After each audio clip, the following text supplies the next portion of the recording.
Dans cette vidéo, nous allons expliquer comment dockeriser les microservices et comment utiliser le Docker Compose qui va permettre de pouvoir lancer tous les services dockerisés en une seule commande. Donc, alors, ici, j'ai les différents dossiers. Bon, le dossier admin serveur ne m'intéresse pas dans l'immédiat, mais bon, il est quand même ici. Je ne vais pas l'utiliser.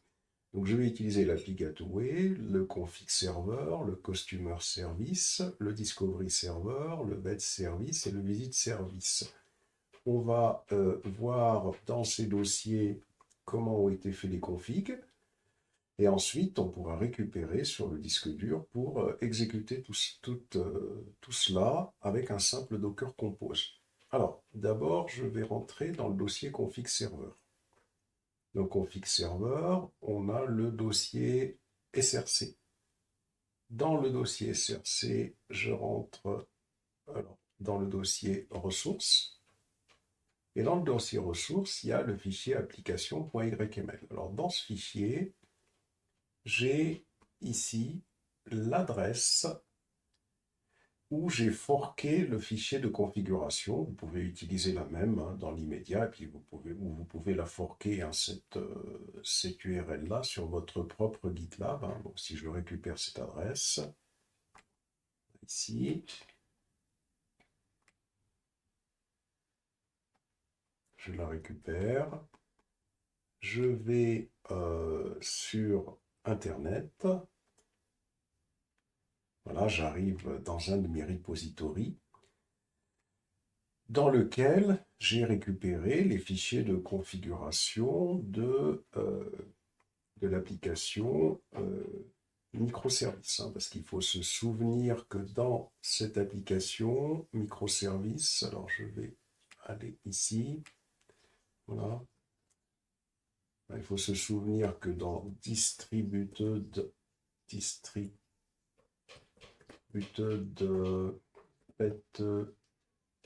pet clinique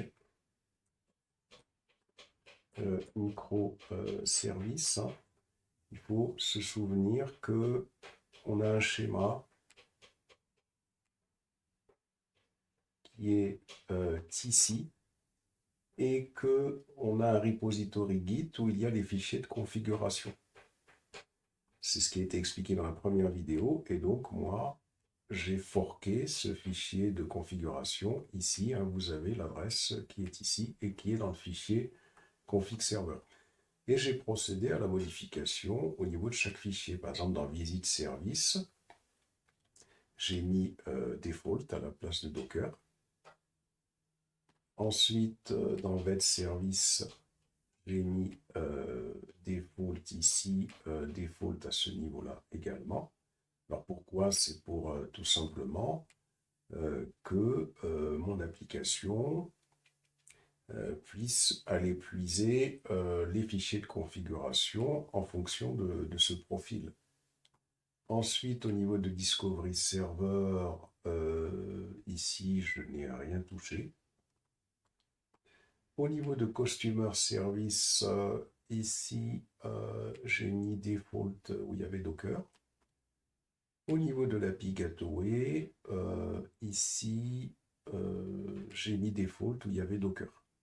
Voilà, donc à la rigueur, vous pouvez forquer ce repository pour votre travail. Vous pouvez le forquer sur votre repo à vous. Donc je vais revenir sur l'application. L'application qui était... Je vais retourner sur GitHub. Voilà. Et je vais retourner sur les repositories. Donc là, on vient de voir les manipulations que j'ai fait sur config server. Customer Service, Discovery Server, même chose, dans le dossier SRC, le dossier main, le dossier ressources, application.yml et à ce niveau-là, il y avait localhost ici.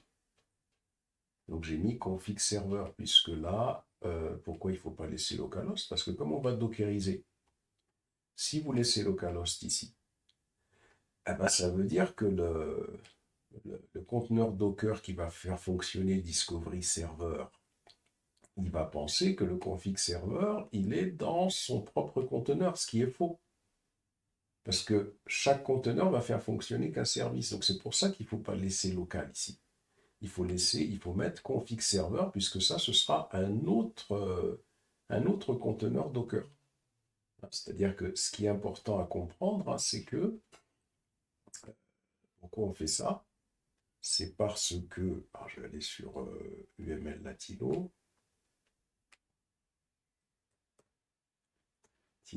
voilà.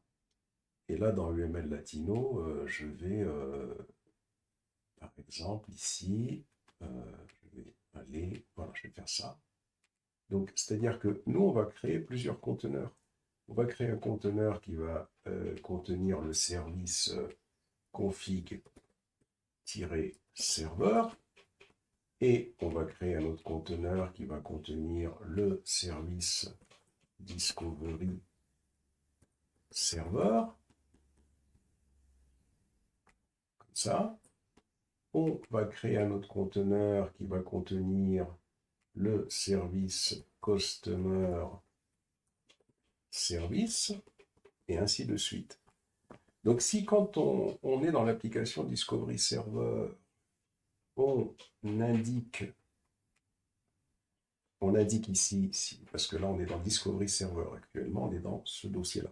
Si vous indiquez que pour atteindre config server, c'est localhost, ça veut dire que config server va fonctionner à l'intérieur de ce conteneur, ce qui est faux. Il fonctionne dans un autre conteneur. C'est pour ça qu'il faut remplacer localhost par le nom config server du conteneur qui va faire fonctionner config server. Donc ici, je reviens. Donc c'est la modif que j'ai fait à ce niveau-là. On va revenir. Dans Customer Service, même principe, src main. Et ici, dans Ressources, dans l'application.yml, Customer Service. Alors, j'ai pas eu besoin de le faire, la modif ici. Pourquoi? C'est parce que j'ai mis default ici. Le fait d'avoir mis default ici, ça veut dire que comme c'est ce profil qui est activé, ben c'est cette URL-là qui va prendre. Voilà, tout simplement. Ce n'est pas nécessaire de le faire ici. Ensuite, revenons ici. Donc, ça, c'est pour Customer Service. Pour Vet Service, même chose, j'ai fait une modification ici. À ce niveau-là, j'ai fait la modif. Voilà, dans l'application.yml. Alors là, ce qui a été modifié, d'abord, on est sur le profil default. Hein.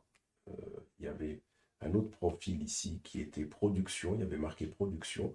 Donc, si c'est production qui est inscrit, donc le profil ne sera pas actif. Donc, j'ai mis default ici, déjà pour commencer. Et là, j'ai remplacé un config serveur et là aussi un config serveur et default pour être plus tranquille. Donc, comme ça, pas de problème. On a l'URL vers le config serveur. On revient sur Docker Compose. Dans Visit Service, j'ai procédé de la même façon dans le fichier ressources, application.yml. Donc ici, même chose, hein, config serveur, au lieu de laisser localhost, config serveur et default ici. Ce sera le profil Docker. Et enfin, ici, sur l'API Gateway, j'ai procédé de la même manière hein, dans le dossier src, le dossier main, le dossier ressources, application.yml. Ici, voilà, j'ai remplacé le localhost par config serveur. Et plus bas, le profil, je l'ai mis à default. Et j'ai remplacé localhost par config serveur. Voilà. Donc, voilà les premières modifications à faire. Alors pourquoi on fait ça? C'est tout simplement parce que le profil Docker, c'est un profil qui va être utilisé par Maven. Excusez-moi, par Maven, oui, quand il va utiliser le plugin Docker. Mais nous, on n'utilise pas de plugin Docker. C'est pas avec Maven qu'on dockerise. On va dockeriser avec la commande Docker. Donc, on n'a pas besoin du profil Docker dans notre travail. Ça, c'est la première des choses à faire et c'est ce qui avait été fait avant de dockeriser. Maintenant, pour dockeriser, comment on fait? On va venir sur config server. On va aller sur Dockerfile. Et dans Dockerfile, ici, rien de spécial. On a notre fichier Docker, from Ubuntu, apt get update y. Ça, c'est pour updater, le wget. Ici, je télécharge la version 17 de Java. Ici, une variable d'environnement qui ne me sert à rien, donc je pourrais supprimer cette ligne-là. Ici, je vais récupérer un logiciel qui s'appelle Dockerize. Ce logiciel Dockerize, c'est un logiciel qui existe sur le net, si vous voulez aller voir la documentation. C'est un logiciel qui va me permettre de pouvoir faire en sorte que mes services vont s'attendre les uns les autres. Plus d'explications dans quelques instants. Alors, pour installer Dockerize, on définit une variable d'environnement avec la version de Dockerize qu'on va installer. Et puis, ici, on fait un update. On installe wget. Alors, je l'ai installé 2 fois, donc il y a des commandes en double. On peut nettoyer éventuellement après. C'est pas grave. On installe Dockerize. Voici la commande pour l'installer. Et puis, on va, juste après, supprimer tous les paquets dont on n'a plus besoin. Ensuite, on va désarchiver le logiciel Dockerize. On va lui donner l'autorisation d'exécution. Et puis, on va copier tout simplement le config server.jar dans app.jar. Alors, on aurait pu laisser le étoile là, ici comme la première commande. C'est pas grave. Et puis, le entry point de l'application. Donc, il n'y a pas de différence avec le premier fichier Dockerize, à part ces instructions-là. Mais Dockerize, je ne l'ai pas utilisé dans config server. Pourquoi? Parce que config server, c'est un service qui, lorsqu'il est lancé, il n'attend aucun autre service. Il n'attend aucun autre service. Et donc, config server, celui-là, c'est le premier qui est lancé. Lui, il n'attend aucun autre service. Il n'y a aucun service qui va... config server ne se connecte à aucun service. Il se connecte au repo, mais c'est tout. Donc, c'est pour ça que je n'ai pas utilisé pour l'instant Dockerize. On va voir Dockerize, comment je vais l'utiliser dans le deuxième Dockerfile qui est ici. Alors, je vais revenir en arrière ici. Hop, et je vais aller sur Discovery Server. Dockerfile. C'est les mêmes commandes que sur le config server. Alors qu'ici, je n'ai pas utilisé le étoile, donc je copie plutôt voilà, le fichier discovery.jar dans app.jar. Dockerize est installé, etc. Et là, voilà où j'utilise Dockerize. Alors, comment j'utilise Dockerize? La commande entry point, c'est une commande qui indique quelle est la première commande qui sera exécutée lorsque le conteneur va être créé. La première commande, c'est quoi? Dockerize, wait, tcp config-server 2.888. C'est-à-dire que ce qui va se passer ici, c'est qu'on demande, via cette application Dockerize, donc vous pouvez aller voir la documentation, on demande à attendre que config server soit accessible. Ça veut dire que si je reviens sur ce schéma, ici, le Discovery Server, il a besoin de s'enregistrer sur le config server. Donc il doit attendre que celui-ci est lancé. Et c'est ça que fait la commande Dockerize wait TCP. Donc elle attend que le config serveur soit lancé. À partir de là, on fait un timeout de 60 secondes, au cas où ça ne va pas pendant 60 secondes, bon bah terminé. Hein. C'est-à-dire que on n'attend plus. Alors on peut augmenter ce timeout, hein, dire bon bah tiens, on va attendre 120 secondes parce que mon PC est plus long.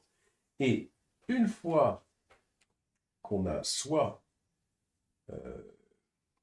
que Discovery Server a constaté que le service config server est lancé grâce à Dockerise, soit que le timeout a été dépassé, alors on exécute le programme Discovery Server. Et c'est le même principe partout. Allons voir ensuite, par exemple, le Dockerfile. Allez, pour le Customer Service, on va aller voir ici. Je récupère le Dockerfile. Alors ici, j'ai épuré le fichier. Hein, vous pouvez vous inspirer de celui-là pour épurer les autres, hein, parce que j'ai enlevé beaucoup de choses. Voilà. Donc, ici, qu'est-ce qui se passe lorsque le conteneur va démarrer? Dockeris, on attend. Mais on attend quoi? On attend que Discovery Server démarre. C'est plus config server. Pourquoi? Si on va voir le schéma, on voit que config server est lancé le premier. Ensuite, on voit que Discovery Server attend que config server se lance et il démarre. Donc l'autre, le Customer Service, il va juste attendre que celui-là démarre. Ce n'est pas la peine de vérifier celui-là, puisque celui-là, s'il a démarré, c'est que celui-là a démarré. Et même chose pour celui-là, celui-là, celui-là, ça va être exactement le même principe. Et voilà, là, on a donc des fichiers Docker qui vont s'attendre les uns les autres. Alors, plutôt que de lancer à la main les services, on va utiliser un Docker Compose. Un Docker Compose, ça va nous permettre de lancer tous les services en une seule fois, sans qu'on ait à faire Docker, LAN, -itd, config, serveur, patati, patata, -, link, etc., etc. Voyons comment ça fonctionne. Ici, on va avoir le numéro de version de Docker Compose, et là, on va définir les services. On va définir le service. Oula, on commence. Voilà, on va définir le service config serveur, le service discovery server, le service.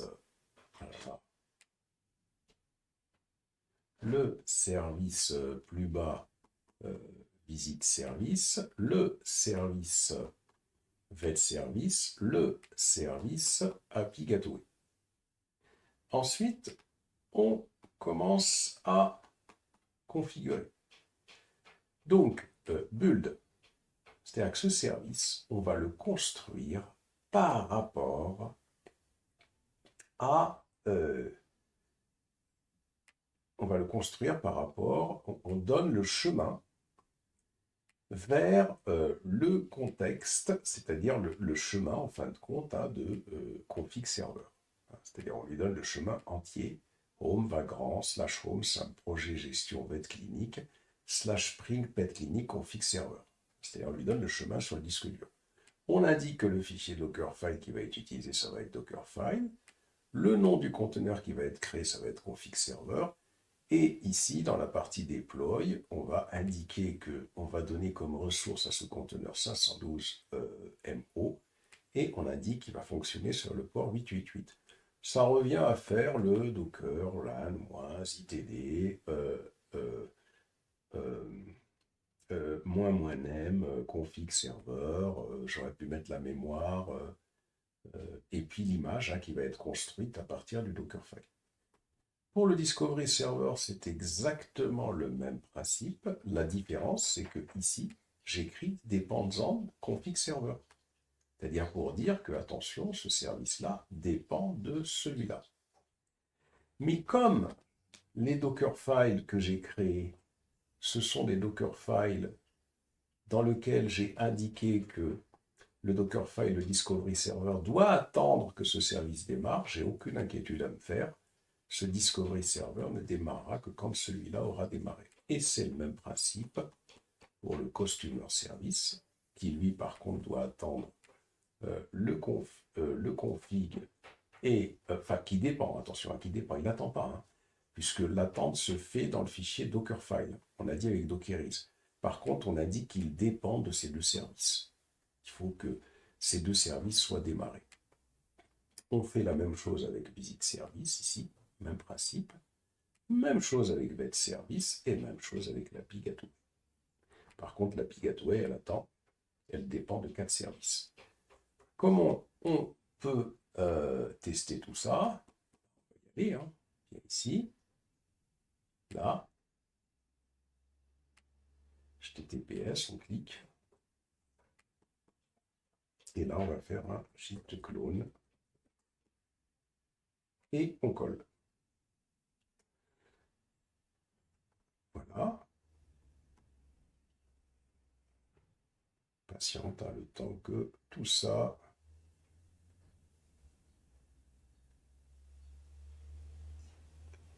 soit chargé.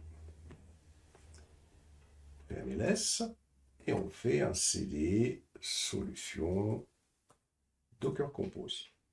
MLS, et on fait Docker Compose app pour démarrer -D. Et là, qu'est-ce qu'il va faire? Il va aller. Alors d'abord, il faut voir pourquoi il me pose la question. Il me dit, ah oui, il me dit que le projet gestion vet clinique n'est pas trouvé. Alors, donc on va aller modifier ça. Pose. .yml.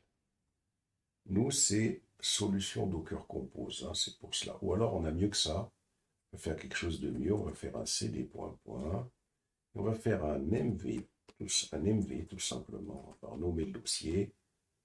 Le dossier solution Docker Compose. Hop, comme ça. Voilà. Le dossier solution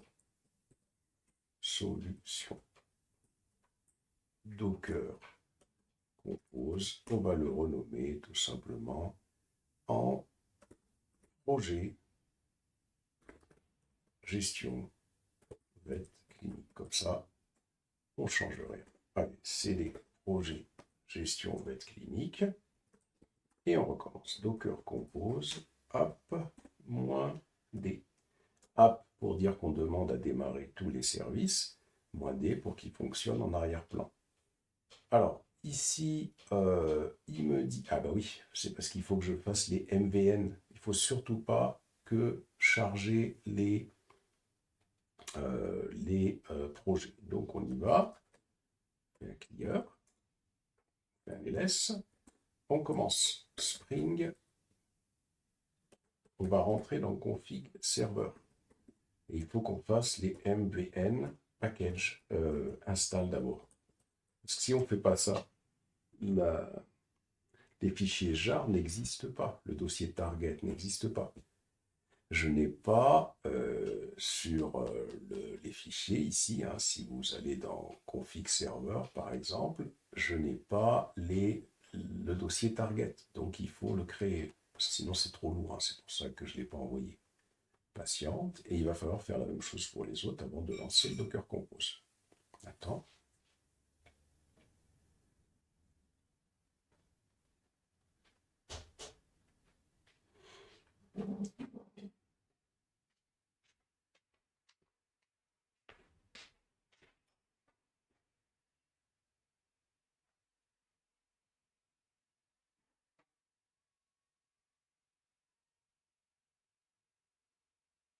Alors, cd, cd spring, voilà, mvn, install. On y va. On patiente.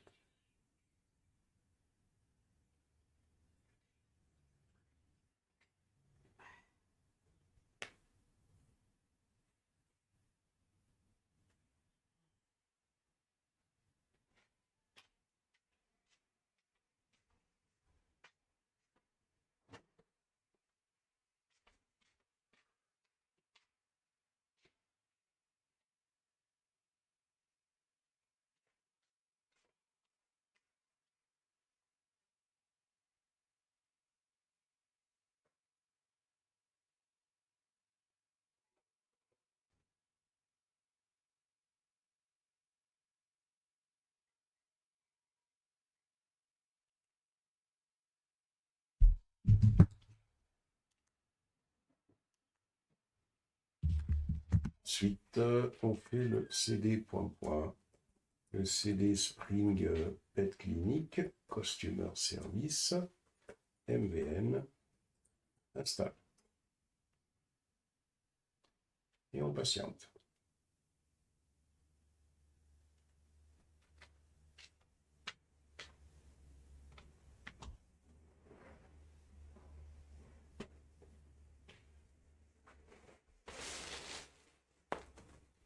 Voilà, donc on patiente un petit peu que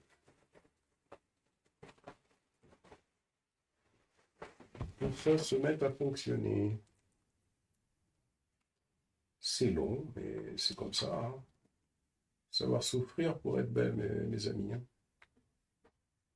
Voilà. Patiente un petit moment.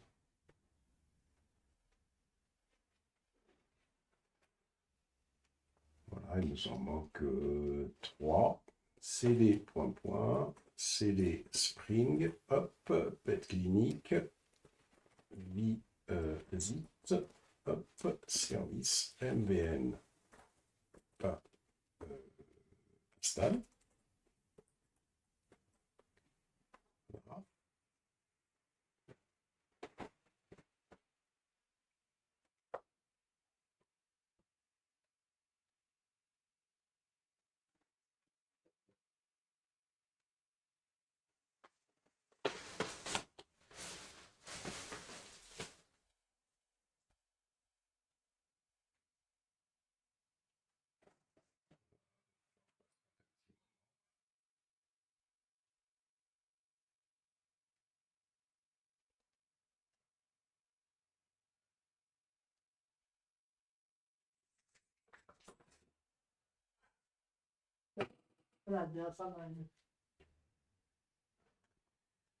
Voilà. Et alors, il me semble que qu'est-ce qu'il me manque de visite, je l'ai fait. Donc le VETS. Le VETS, c'est l'appli Gateway.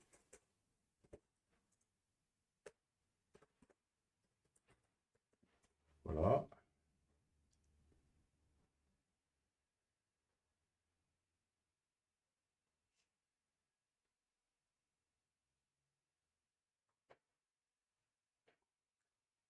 On patiente un petit moment. Et normalement, on aura l'appli Gateway. Donc, on aura, en fin de compte,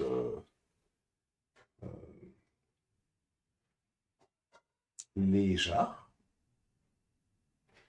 On aura les Dockerfiles et chaque Dockerfile va dockeriser un service et il attend que l'autre service soit dockerisé, soit prêt. Voilà.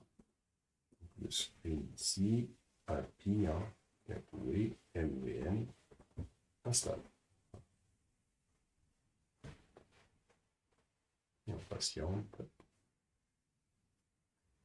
Alors pourquoi je rentre dans chaque dossier? On a expliqué que chaque microservice serait affecté à une équipe, sauf les microservices techniques. L'idée c'est ça, c'est de simuler ce qui se passerait véritablement dans une entreprise si on devait développer une application orientée microservices et si on devait, en tant que DevOps,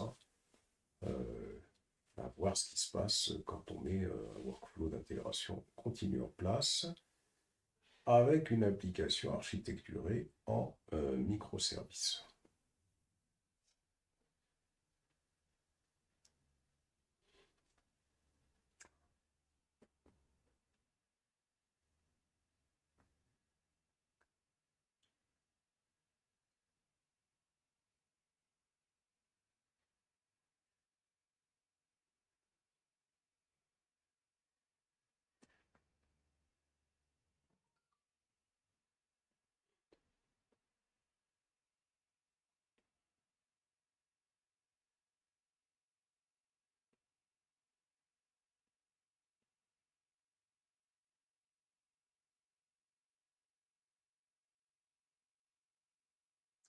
Voilà, et maintenant, on espère ne rien avoir oublié. Docker Compose, app, -d. Voilà. Alors normalement, si rien n'a été oublié, ce qui va se passer, c'est que il va lancer chaque service. Il va aller récupérer les Docker files, il va aller construire les images et il va lancer chaque service. Bien évidemment, là, c'est parce qu'on est en train de tester tout ça. Mais une fois que ce sera OK, il faudra pousser les images sur un registry via le workflow et les récupérer directement. Il faut que ça aille très vite, hein.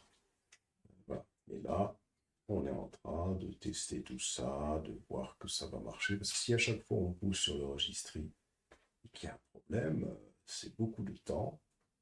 Euh, c'est pour ça qu'il faut tester comme ça. Et de toute façon, quand les images sont construites, hein, de cette façon-là, la deuxième fois, ça va plus vite. Voilà, donc là, il nous dit que les services sont créés. Et ce qui est bien, c'est qu'avec notre Dockerfile, chacun d'entre eux va attendre l'autre, hein. Patienter un petit moment. On va se faire un Docker PS. On va lancer un navigateur. On va aller faire http://192.168.33.10.8761 pour voir le service Eureka en fonctionnement. Donc là, pour l'instant, ce n'est pas encore le cas.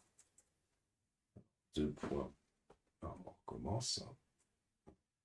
http://192.168.33.10. Alors déjà 8888. Déjà, ça c'est le premier service qui devrait démarrer. OK. Le 8761. Est-ce que c'est bon? Est-ce qu'il a démarré? Encore un peu. Ah, si c'est bon, il a démarré le 8761. Il faut patienter, hein. Donc pour l'instant, il n'a rien enregistré. OK. Patiente. Il faut attendre. Parce qu'on a mis les données d'attente. Voilà. Le service, à chaque fois, ça attend, hein. Si je fais un Docker logs, par exemple, pour aller voir customer-service, hein, pour m'assurer que tout se passe bien. Voilà, on a de véritables services, hein, comme avec le Docker Compose. Alors là, il nous dit refuse, ça veut dire qu'il était en train d'attendre. Il attend. Voilà, on commence, hein. Voilà, donc là, on patiente. Là, il dit invalide URL, il faut attendre. Voilà, on patiente. Patiente pour nous assurer que ça va marcher, hein.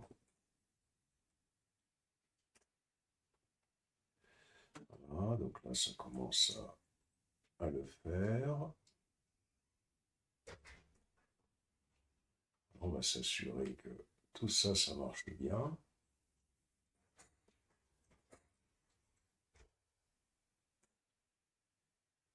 Voilà.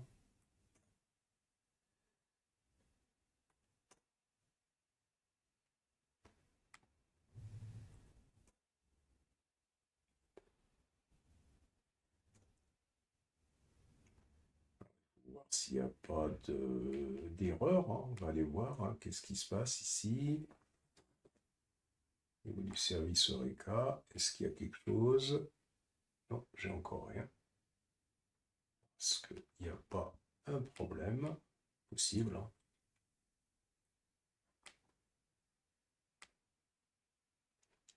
On patiente un petit moment. On patiente, et normalement, on devrait avoir, à un certain moment, il faut patienter, nos 4 services qui vont monter.